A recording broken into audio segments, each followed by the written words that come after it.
Hola, buenos días chicos, espero que se encuentren bien. El día de hoy vamos a ver algunas definiciones básicas de la materia. Empecemos con ¿qué es la química? La química se define como la ciencia que estudia la composición, propiedades y transformaciones de la materia. Y aquí surge una duda. ¿Y qué es la materia? La materia va a ser todo aquello que ocupa un lugar en el espacio que posee masa, forma, peso y volumen. Esto quiere decir que va a ser observable y medible. Por ejemplo, puede ser un zapato, un celular, un foco, puede ser algún automóvil, un cuaderno, un lápiz, etcétera, etcétera. Todo aquello que ustedes vean se conforma de materia. ¿Qué propiedades tiene la materia? La materia tiene propiedades de extensión, masa, peso, elasticidad, inercia, impenetrabilidad, porosidad y divisibilidad. La extensión es la característica que le permite a la materia ocupar un lugar en el espacio, mientras tanto la masa es la cantidad de materia que posee un cuerpo. Ojo, aquí viene la definición de peso. El peso es la acción que ejerce la fuerza de gravedad sobre los cuerpos. ¿Qué quiere decir esto? Tu peso aquí y en la luna va a ser diferente. En la luna, una persona aproximadamente de 60 kilos va a estar pesando como 10. Entonces esto se vuelve demasiado curioso, el hecho de que muchas personas se enfoquen demasiado el peso. De hecho, también la cuestión de que si tú vives o que tú estás aquí en Guadalajara y de repente te vas a la playa, pesas 2 kilos menos. Entonces el peso es muy variable. Es bien importante que nosotros midamos realmente materia y no peso. Elasticidad. La elasticidad es la propiedad que permite a la materia recuperar su forma y tamaño original al dejar de aplicar alguna fuerza. Por ejemplo, ustedes tienen una pelota, la presionan fuerte, va a deformar su estructura y de repente la sueltan y vuelve a su estructura. La inercia es la característica que impide a la materia moverse o dejar de hacerlo sin la intervención de la fuerza. Aquí les voy a mostrar unos experimentos que se hacen con la inercia que suenan muy interesantes para que ustedes comprendan un poco más este término. Muy bien, experimentor, y ya estamos listos para hacer un reto muy especial. Fíjate con atención, tú que estás en tu casa y Eli aquí en el estudio. Tengo aquí una carta común y corriente y tengo también una moneda. Te la voy a dar a ti para que la inspecciones y veas que no hay nada extraño en la moneda. ¿Conforme? Conforme. Muy bien, la carta. Conforme. Pero me la has dejado mordida ahora. Perdón. No importa, el experimento tiene que salir igual. Vamos a colocar la moneda encima de la carta de esta forma. El reto consiste en lo siguiente. Hay que tratar de sacar la carta sin que se mueva la moneda. ¿Crees que eso sea posible? Haz una hipótesis en tu casa. Una hipótesis es una idea que tenemos los científicos de qué es lo que puede ocurrir. Presta atención. 3, 2, 1...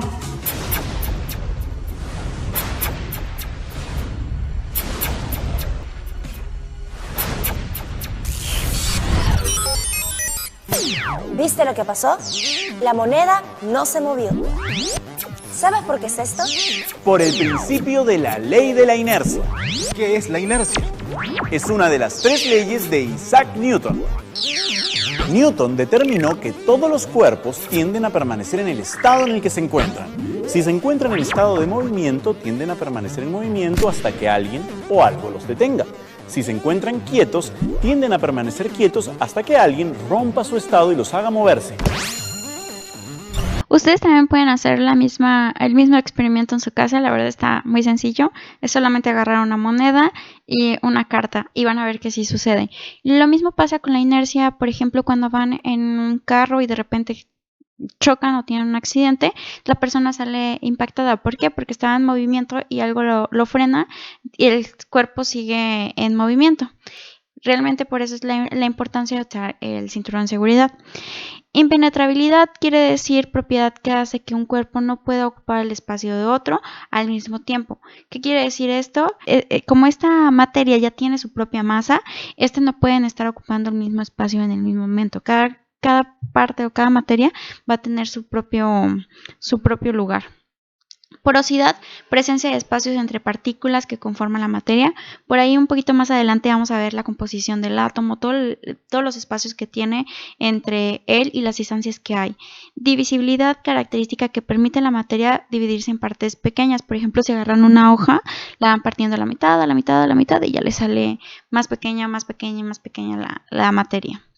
Vamos a ver un poquito las definiciones de masa y volumen para comprender las cuestiones del peso.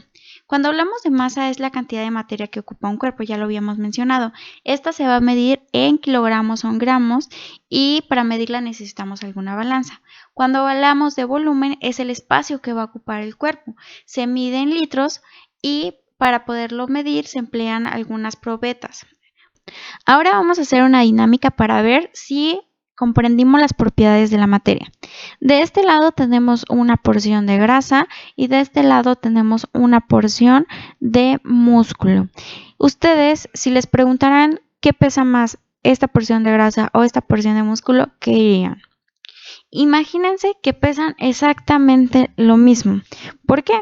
Porque la grasa tiende a ocupar más volumen, o sea, se expande. Mientras tanto, el músculo se contrae y abarca menos volumen. Pero imagínense, así se ve 1 kilo de grasa y así se ve 1 kilo de músculo. Para que tengan cuidado con esas cuestiones del peso. Yo por eso les hago mucho hincapié y espero que desde ahorita sean conscientes de que no vamos a reducir peso de las personas, sino que vamos a cambiar calidad de su masa. ¿Qué quiere decir esto de calidad de masa? El cuerpo está dividido en porcentajes de grasa, en porcentajes de músculo. Para nosotros catalogar a una persona como obesa, tenemos que guiarnos en los porcentajes de grasa que posee esta persona. Y ya como resumen de la materia, quiero que vean este mapa conceptual. Básicamente la materia se va a clasificar en mezclas y sustancias puras. Ojo, porque puede ser pregunta de examen. Cuando hablamos de mezclas, pueden ser homogéneas y heterogéneas. Y cuando hablamos de sustancias puras, se dividen en compuestos y sustancias simples. Cuando es una mezcla heterogénea, tú la puedes separar. Dícese, por ejemplo, aquí tienen una imagen de unas canicas de diferentes colores. Ponle que tú pusiste unas canicas amarillas y canicas azules. Es muy sencillo separarlas. Pero cuando tenemos una mezcla homogénea, no se pueden separar. Se vuelve una disolución o una solución completamente inseparable. Ahí un ejemplo sería el agua de limón. Tú le estás agregando limón, le estás agregando agua y pues ya no puedes separar esas dos sustancias. Por otro lado, cuando hablamos de sustancias puras, pueden ser compuestos y sustancias simples. Una sustancia simple solamente está formada por un solo elemento. Cuando son compuestos son 2 o más. Estos elementos los podemos clasificar en metales, no metales, metaloides, etc. Y están representados por un símbolo. Más adelante vamos a ver tabla periódica, ahí ya les indicaré cuáles son los metales y no metales. También la materia presenta 3 estados, la cual es el sólido, líquido o gaseoso, y estos pueden pasar de uno a otro. ¿Qué quiere decir? Si está en sólido y pasa a líquido se le conoce como fusión. Si está en líquido y pasa a gaseoso es una vaporización. Pero ¿qué tal si de gaseoso pasa a líquido? Es una condensación. Y de líquido a sólido es una solidificación. Ojo porque vamos a utilizar mucho el término de fusión. Sólido a líquido. Y también condensación de gaseoso a líquido. Tipos de cambios que existen en la materia. Tenemos cambios físicos y tenemos cambios químicos. Cuando hablamos de un cambio físico, es aquel que cuando se produce no se altera la composición de la sustancia. En cambio, el cambio químico sí se altera. Inician con un componente y al final terminan con otro. Les voy a dar algunos ejemplos para que quede un poquito más claro. Cambios químicos relacionados con las reacciones químicas en las que intervienen sustancias iniciales llamadas reactivos. Entonces tú tienes varios reactivos. Estos reactivos se forman sustancias nuevas llamadas productos. Aquí les traigo un ejemplo.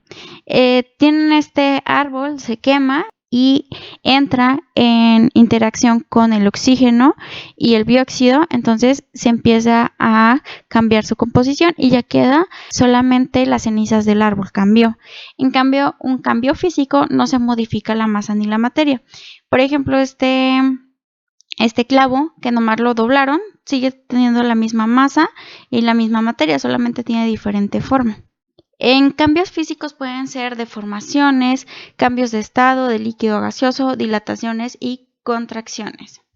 Aquí hay otros ejemplos para que quede un poquito más claro. De cambios químicos tenemos, si van a hacer por ejemplo un pastel, imagínense que estos son los reactivos, la leche, la harina, el huevo. Los revuelves todos y creas un pastel, entonces al final tuviste un producto, lo que venía aquí, un producto y reactivos. Por ejemplo, aquí también tenemos otro.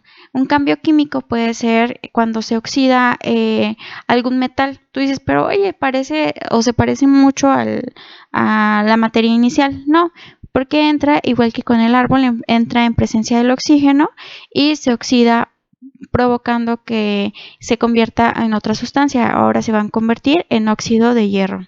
Igual con el papel, se quema y ya no es un papel, ahora se van a formar en cenizas. Estas reacciones químicas son las que vamos a estar utilizando. Una reacción química se define como un cambio químico en el que una o más sustancias se transforman en otras. Aquí, por ejemplo, tenemos reactivos y terminamos con un producto. ¿Cómo podemos saber si hemos producido una reacción química? Primeramente, se puede ver en nuestros tubos de ensayo que se producen burbujas o puede haber una precipitación. Aquí vemos que se está precipitando sustancias. También puede haber un cambio de color, que se desprenda luz o que haya una explosión. Esperemos no haya unas explosiones, pero también esto es un indicativo de que hubo una reacción química. Las reacciones químicas tenemos diferentes. Tienen que aprenderse esto. Esto es bien importante para que ustedes identifiquen qué tipos de reacciones químicas. Tenemos la reacción de composición o síntesis, reacción de descomposición o análisis y reacción de desplazamiento o sustituciones sencillas, reacción de doble desplazamiento o intercambio. Es muy sencillo comprenderlas. Si ustedes son muy visuales, no se les va a complicar para nada en el examen. Reacción de composición o síntesis. Yo todas estas reacciones las relaciono con algunas parejas. Si usted lo quiere ver como si se forma o se deforma una pareja, es un poquito más sencillo. Por ejemplo, aquí tenemos un cuadrado y un círculo, se unieron y se hicieron una pareja y sale cuadrado y círculo. En el examen yo les pondré obviamente elementos, pero para que ustedes observen, aquí hay un ejemplo. Por ejemplo, el litio y el oxígeno estaban solos y de repente se unen y se produce un óxido de litio. Por otro lado tenemos la reacción de descomposición. Aquí la pareja estaba junta y de repente ¡pum!, se separa. Vemos como el triángulo y el pentágono estaban juntos y ¡pum!, adiós. Ahora bien, entra un óxido de potasio y vean cómo se separan dos potasios con un oxígeno. Reacción de desplazamiento o sustitución sencilla. Aquí viene el tercero en discordia. Estaba una pareja feliz y de repente, pum, llega un tercero en discordia y le quita la pareja. Aquí, por ejemplo, el cuadrado fue el que se quedó solito y llegó el pentágono para quedarse con el círculo. Vamos viéndolo en un ejercicio. Tenemos el zinc, tenemos el sulfato de cobre que estaban en parejitas. El zinc quiso meterse y provocó un sulfato de zinc. Y se queda separado lo que es el cobre. Una reacción de doble desplazamiento. Aquí las parejas están súper locas y entran dos parejas y terminan otras dos parejas diferentes. Veamos aquí, tenemos el sulfuro de potasio y el sulfato de magnesio y termina un sulfato de potasio con un sulfuro de magnesio. Si se fijaron, todas estas estructuras tienen una representación. A esta representación se le conoce como ecuación química, donde coloca los símbolos de los elementos y lo plasma para hacerlo más sencillo y más visual. Y aquí podemos encontrar varios elementos, algunas flechas, algunos símbolos.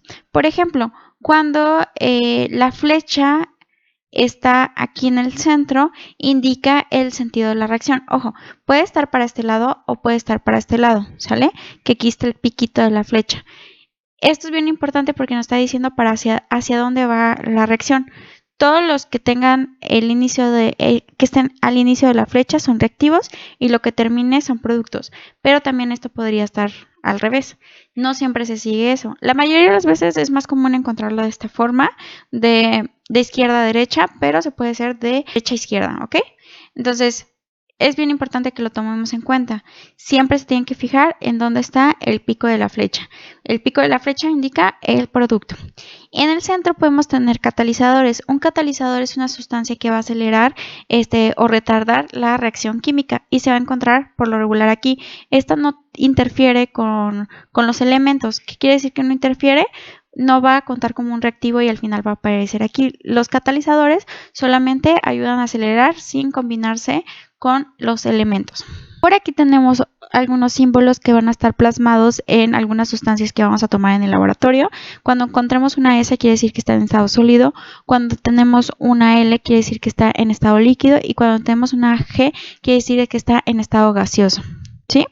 AC o AQ quiere decir solución acuosa, o sea, líquida. Un triángulo, este es el más común, es que tiene calor, está en presencia de calor. La flecha nos indica el sentido de la reacción. Si está hacia arriba o hacia abajo, quiere decir que es una reacción reversible. Si está una flechita hacia arriba, solamente quiere decir que esa sustancia se desprende, o sea que puede ser muy volátil. Cuando está hacia abajo la flecha, quiere decir que esa sustancia está precipitada. Y cuando tiene un signo de más, este símbolo se coloca entre las sustancias para sumar más reactivos. Ahora bien, ya aquí tenemos una ecuación química con todas sus características. Recuerden, reactivos los va a separar también un signo de más. Aquí tenemos varios elementos. Los elementos, recuerden que son todos los de la tabla periódica. Esto es hacia dónde se está produciendo el producto y de este lado tenemos el producto. Miren, por aquí está una que se evaporó, lo tiene en estado sólido, líquido, etc. Ojo, viene algo bien interesante. ¿Qué otros? Empezamos a ver diferentes números aquí que están apareciendo. Todos los que están en verde, que están en la parte de abajo, se les conoce como subíndices. Cuando nosotros vayamos a balancear una ecuación, no pueden modificar los subíndices. El coeficiente es el que se encuentra al inicio del reactivo. Vean cómo está aquí, aquí, aquí. Este inicio sí se puede modificar a la hora de balancear una ecuación química, ¿ok? Y pues eso sería todo. Vamos a ahora sí dar inicio con el balanceo de ecuaciones químicas, que es realmente lo que me interesa que aprendan a hacer ahorita.